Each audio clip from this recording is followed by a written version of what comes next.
going off from what the previous talk was about of what was, I'm going to be answering the what ifs and being very speculative and hindsight being a lovely thing. I'm going to talk to what if the TSR-2 was to continue in service and the Labour government weren't to kibosh it on the head. In very much the style that I'm in, what I intend to sort of cover shortly over the next 30 to 40 minutes is to sort of give you a brief overview of where the UK was in 1957 globally and as a nuclear power. I'll look at both GOR 339, OR 343 as well, and sort of see what the ask was from the UK government at the time and what roles would the TSR-2 have carried out and how it evolved between those two asks.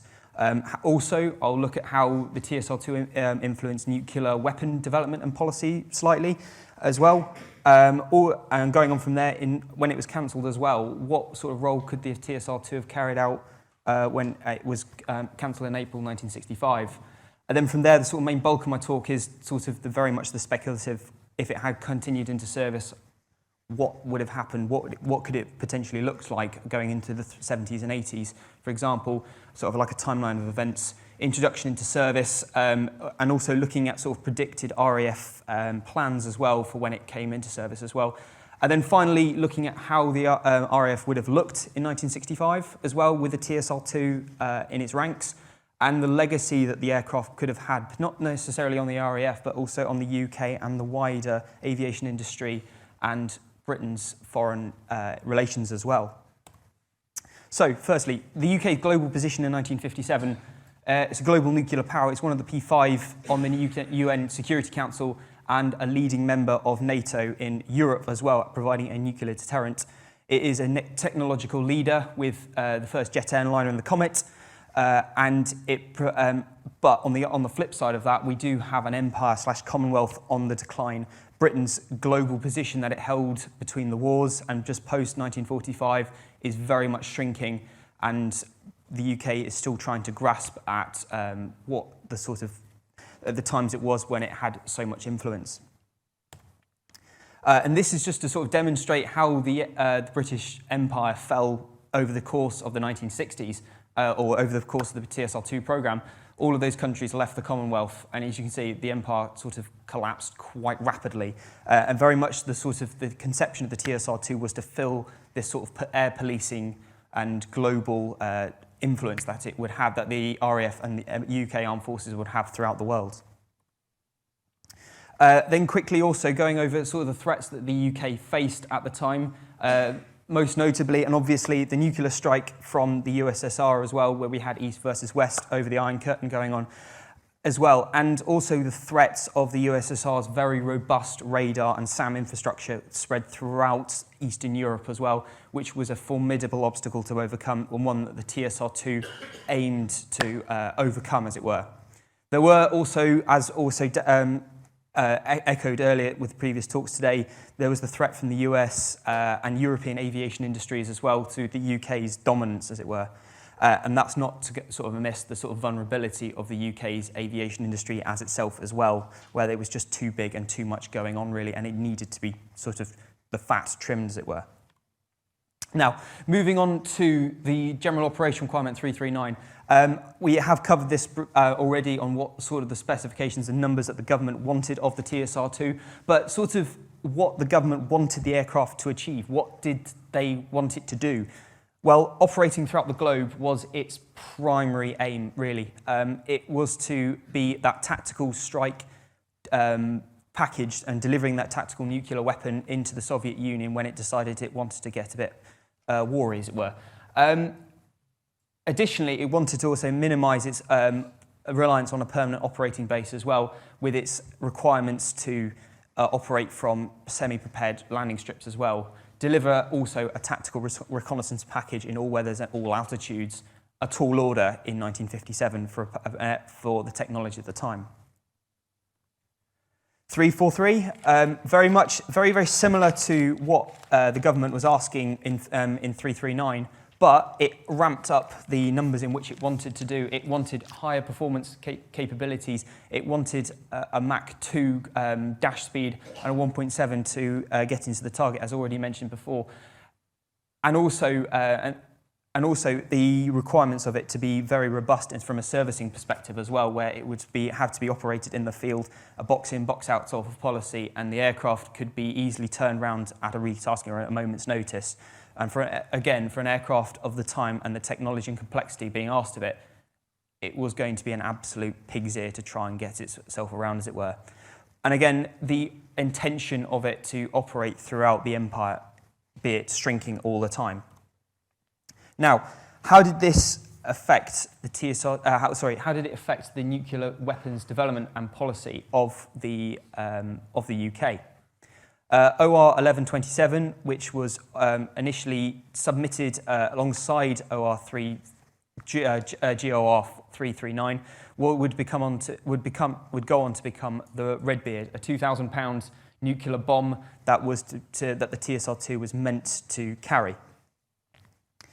110 of these missiles were bought, and they were stationed strategically out throughout the empire to sort of meet the global package that the TSR-2 was meant to carry, very much taking over from what the Canberra was doing concurrently at this time, meeting CENTO and CETO obligations, Central Treaty Organisation and Southeast Asia Treaty Organisations as well, and how the UK was maintaining its presence in this field.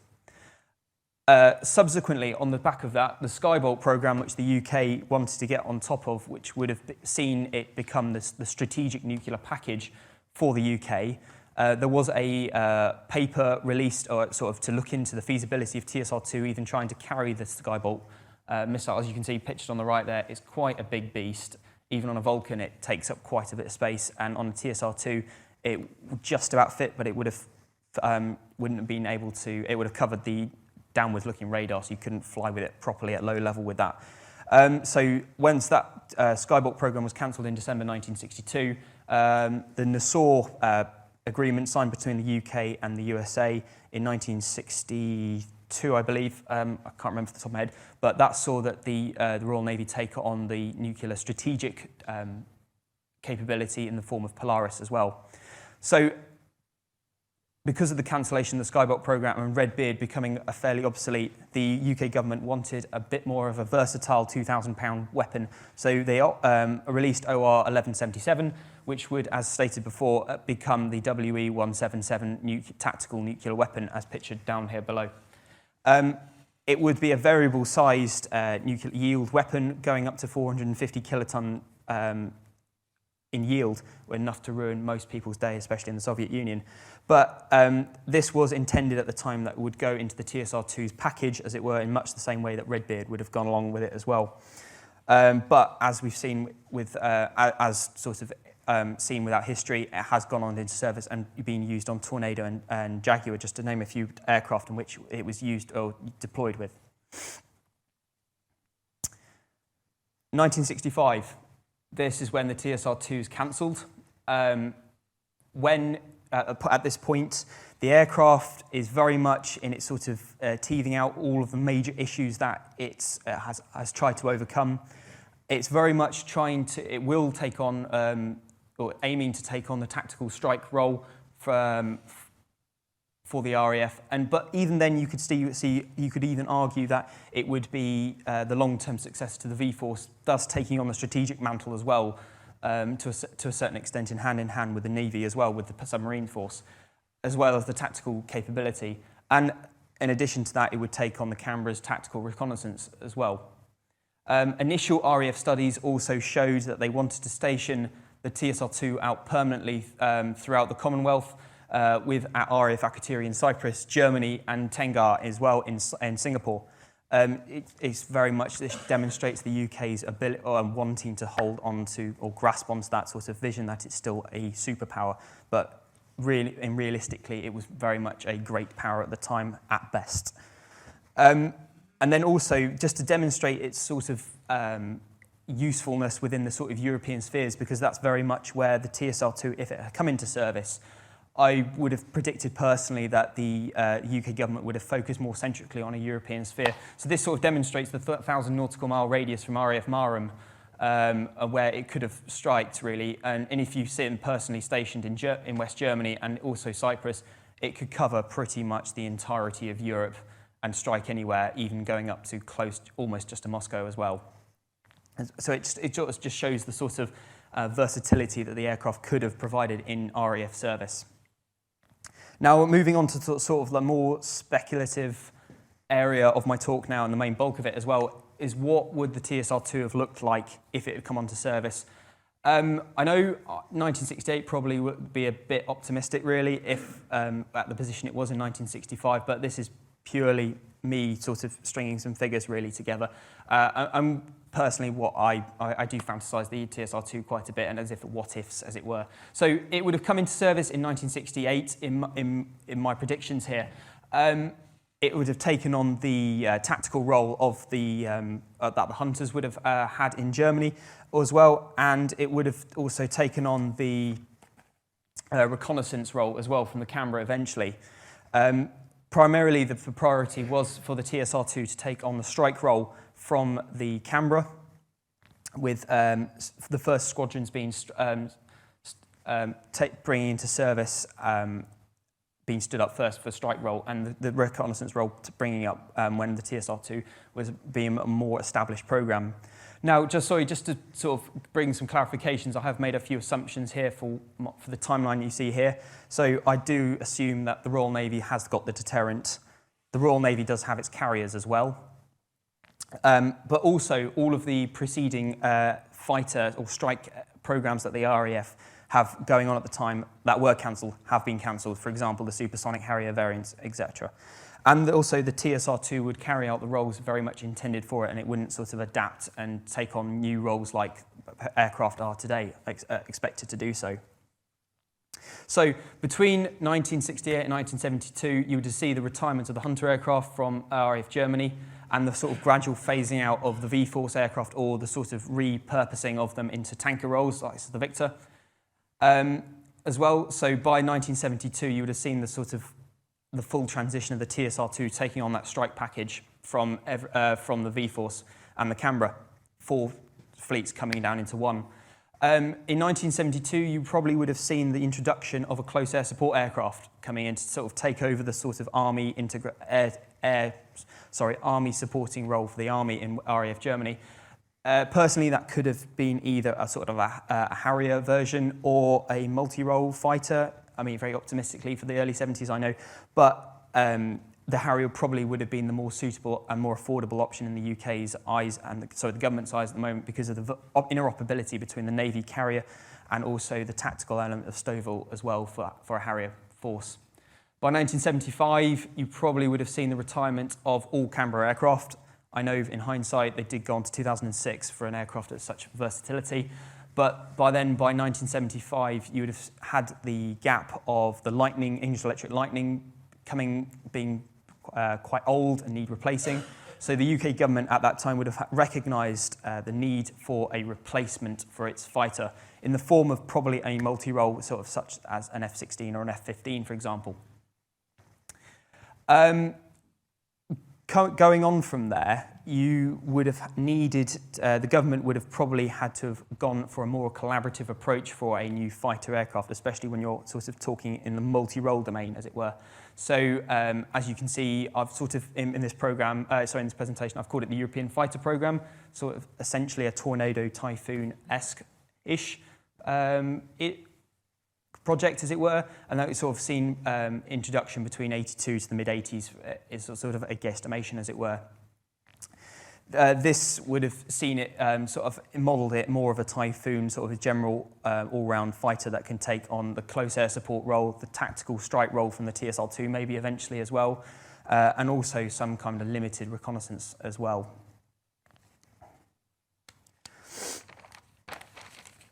From there, because of this more collaborative approach, it would have been the more economic and sensible decision to make, really, from the UK standpoint, really, at that point, as much as has been echoed today already. From there, I've now sort of, within my research for this presentation, I've looked at some of the sort of goings on and the potential RAF predictions, or that they wanted to use the RAF initially in their sort of, in the early offset. So they did initially want it to be stationed in RAF Germany and during the sort of concept phases of the project, and also a training unit being set up at RAF Coningsby. But in 1964, they commissioned the Spotswood Report, which was sort of a big analysis into the RAF resource and what the RAF would look like going on into the future. From there, it was rather scathing. So if I go on to this next slide here, this is sort of a grab from Burke for one of the TSR-2 great summaries, as it were, that I've read. It gives you a sort of the breakdown of numbers in which they thought the TSR-2 would be positioned. Very much, you've got RAF Germany being struck off really completely, Akrotiri and Singapore being the sort of standout the standout places which the TSR-2 would have been operating from, with a total of 140 aircraft being used for a fleet if it had come into service. Ironically, for these predictions from the RAF, they wanted their aircrew to have specialists in strike and reconnaissance, which is a bit ironic for a multi-role aircraft, but I thought you'd expect your aircrew to be multi-role as well, but hey-ho. From there, when it came into service, they wanted the TSR-2 to be very robust in its way to being operated from grass strips, as already stated before. But from an engineer's perspective, that would have been an absolute nightmare. Logistically, as well as the technology involved, it probably would not have been feasible. And the Harrier, as I've stated before, would have been the best compromised for that tactical role, and the TSR-2 very much more of a strategic aircraft, as it were. Now, moving on into sort of how the RAF would have looked in a sort of post-1965 with a TSR-2 in its ranks. I think the big standout from there really is that all of these in-service aircraft, you wouldn't have seen them at all probably in RAF service, and you've gone 5 to 3 fleets to carry the whole strike role. And even then, ideally speaking, you probably would have expected your multi-role fighter to take on all the responsibilities of the TSR-2 as well, in a sort of ideal circumstance anyway. So not only have you got fewer fleets, you have less aircraft. Less aircraft is cheaper. Cheaper is good things for the UK economy as well. But then also you've brought in-house a TSR-2 that has cemented the future of BAC. It would have been the poster child sell to foreign nations, as it were, and it would have made sure that the UK aviation industry would have had more of an independent future, more of a dominant future within Europe as well.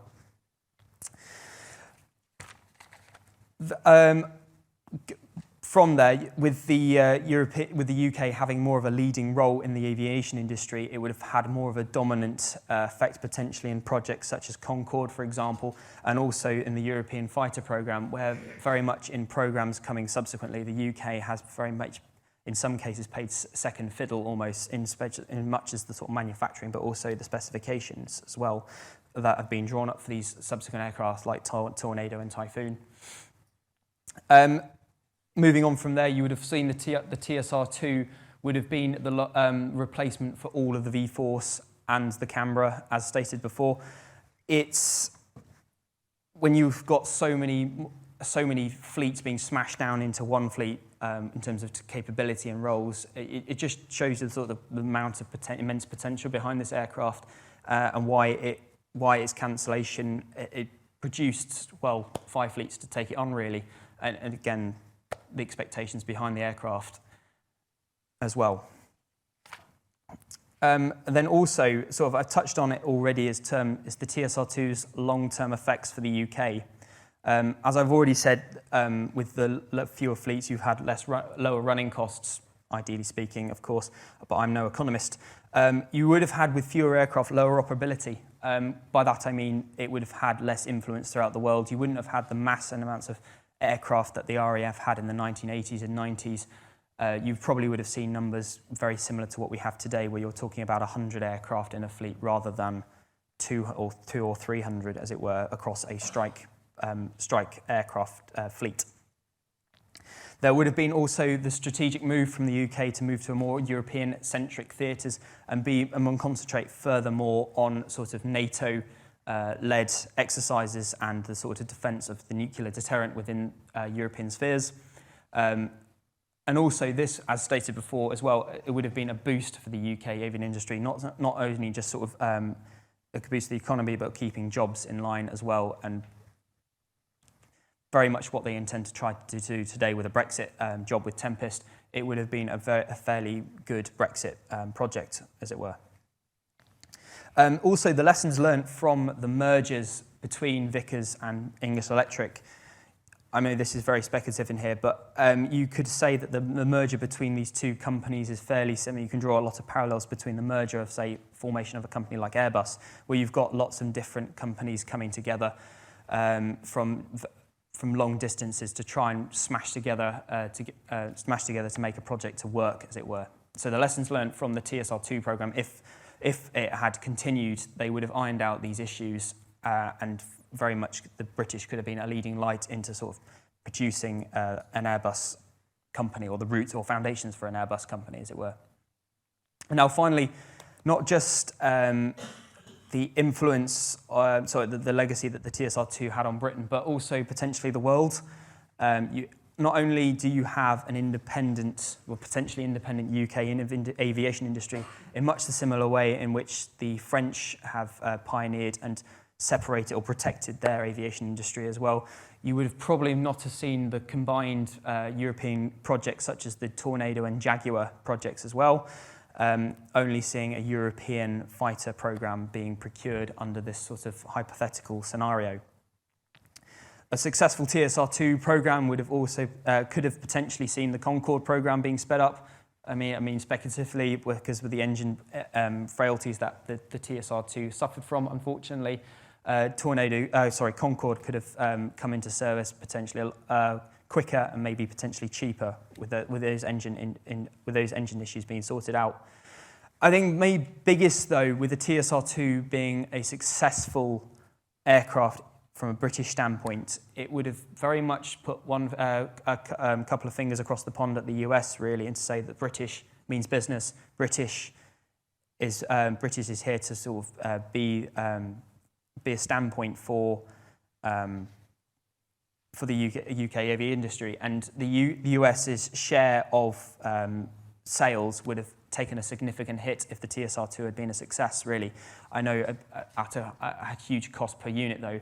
And again, the European aviation industry at the time would have also had a significant impact as well from a TSR-2, as stated before, with these combined projects being pushed down the line, as it were.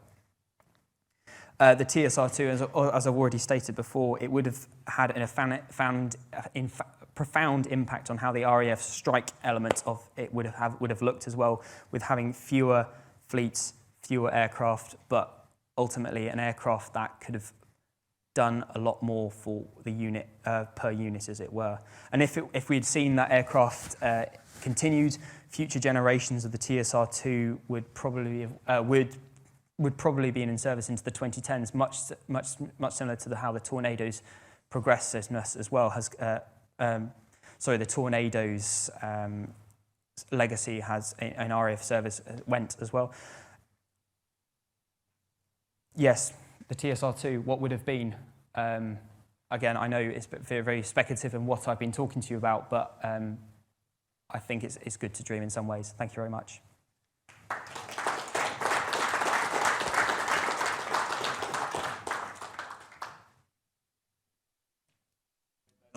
I enjoyed that. We're running a little early, so I'm going to produce a counterfactual of my own against yours.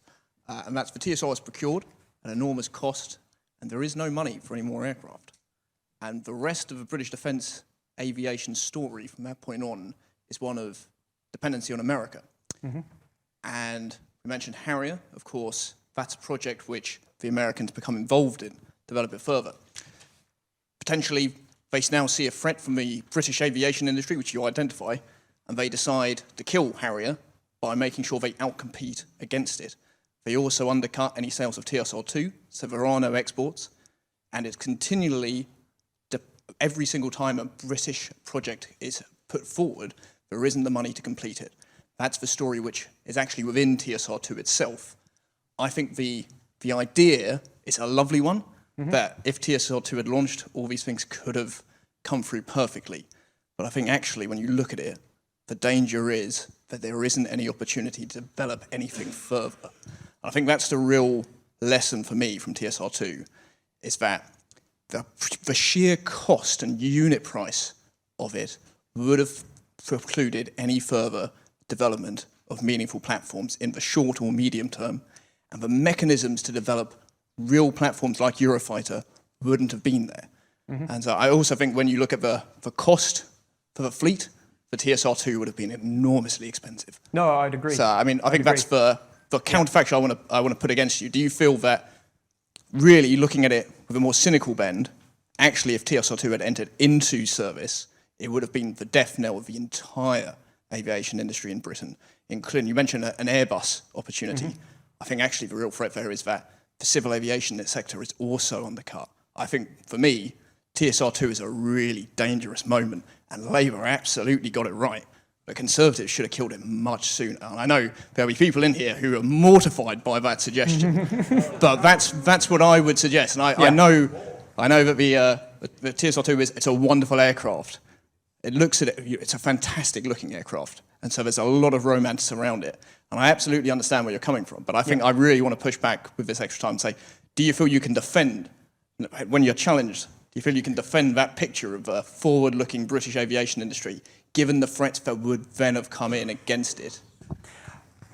I think potentially you have to look at the sort of foreign exports of the TSR-2. You very much got a what if the Australians had stayed in bed with the program. If they had, you would have seen the unit cost of the aircraft drop. You've also, if there had been greater unity across the services, particularly between the Royal Navy and the RAF, and having controversial figures like Zolly Suckerman and Lord Mountbatten in the picture trying to undercut the programme, I think they were shooting the aviation industry in the foot at the time as well, just to further their own gains and the Buccaneer programme. You do make a good, strong case. I mean, personally, when I was making this presentation, I'm very much the opinion that the TSR-2 was dead in the water because of the circumstances stated, that the Labour government were right to cancel it. But I'm very much playing devil's advocate here in this setup, and somebody has to sort of maybe have a more flowery output to the programme. But for the TSR-2 to be a success, with the Americans being the way they are, very much so with they have to be the best, and they always will undercut even their best friend, really, in a special relationship in the UK. They probably would have done what you say. They would have undercut not just military programs, but civil programs as well. I do struggle to defend it personally, yes. Being humbly. Lovely stuff. I enjoyed that immensely. This is not a what if, and I love playing what ifs. And I could do you one exactly on the cancellation of the BAC 311, but we won't go down there.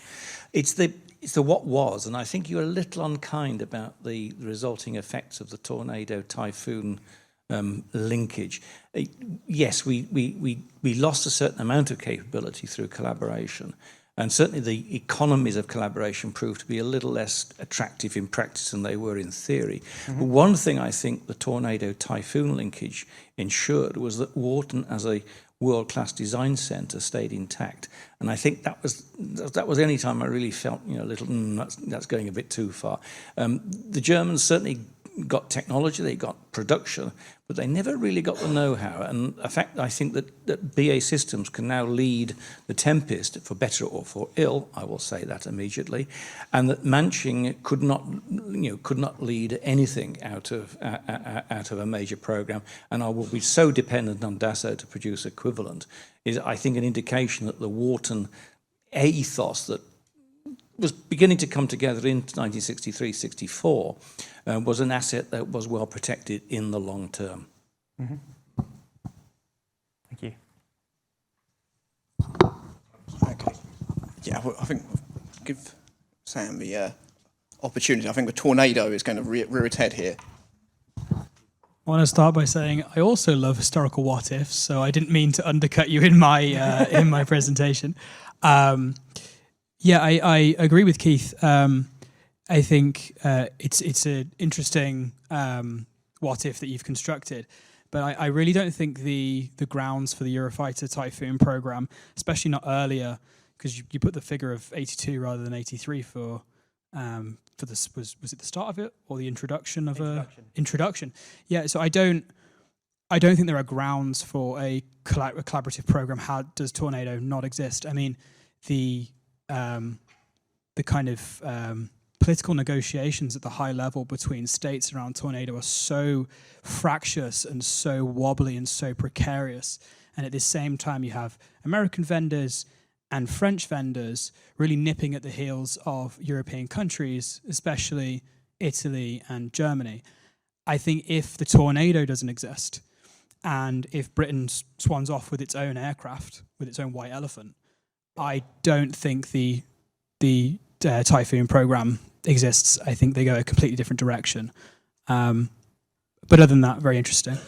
Thank you. If I may just sort of clarify to what you say, when I say it was a sort of Typhoon program, which we're predicting more of a Tornado/Typhoon. But yeah. I just don't see the collaboration happening at all to that scale. Yeah. Tornado was an aircraft of necessity in a lot of ways. Without the actual TSR-2, that necessity goes. Not bad, buddy. We were only 5 years out on the BA Systems proposal for the P110, a sort of F-16 look-alike. It was just about 1980, 81. You're interesting enough that your prediction of a UK fighter about 75 is only 3 years out. An actual proposal by BA Systems on the P110, sort of F-16 look-alike, which they were trying to flog as a collaborative program with a bunch of Arabs during the early 80s. Mm-hmm. Not bad guess, that. Didn't know about that. Okay, I think we're... Do you want to take one more? Yes. Thank you. George Cox, I found that very interesting. I actually started my career with Vickers Armstrong, then British Aircraft. I actually worked for a small time on TSR-2. And if you look back on the history of the British aircraft industry and all the lessons to be learned, you mentioned the Plowden Report. We'd say we were too small to... our home market was too small to sustain the industry. In practice, if you look at what happened, it's too small when the product is designed for that home market. If you look at our real successes in aviation, you look at the Hunter, you look at the Hawk, massive world sales. You look at the lessons of the French. You know, the Mirage is a general purpose fighter. Whereas we worked on things both civil and military, like the Trident and the VC-10, lovely aeroplane, designed for home market, doesn't sell. Mm-hmm. And you look at the Lightning, terrific piece of technology, designed for a short-range point defense, which no one else wants. So the lesson of this is surely to take a plane like TSR-2, which is designed for our specific requirements, and you mentioned the Australians, I don't see many others thinking of buying it, surely it's just the wrong route to have gone down. Potentially, yes. I think when you've got the UK,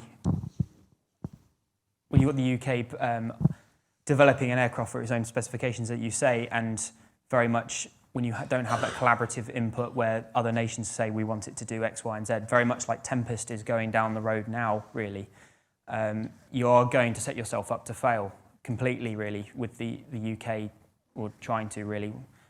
It's trying to sort of smash a square peg into a round hole, as it were, with the UK trying to sell an aircraft like the TSR-2 to foreign buyers like that, yes. So thank you very much for your time.